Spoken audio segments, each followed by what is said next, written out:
শুনেন,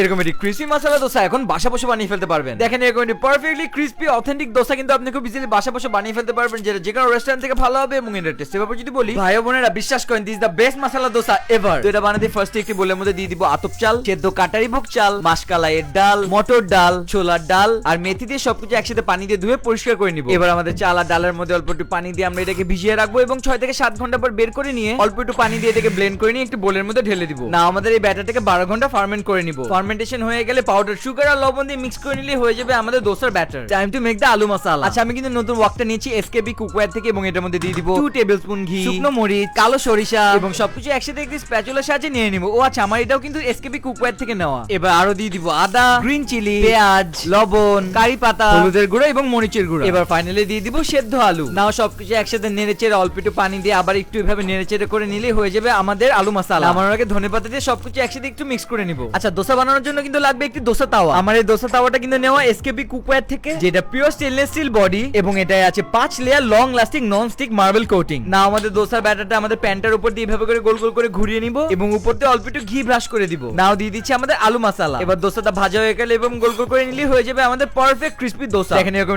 perfectly crispy dosa কিন্তু আপনি খুব ইজিলি বাসা বসে বানিয়ে ফেলতে পারবেন, যেটা যে কোনো রেস্টুরেন্ট থেকে ভালো হবে। এবং এটা টেস্টের ব্যাপারে যদি বলি, ভাই বোনেরা বিশ্বাস করেন, this the best masala dosa ever.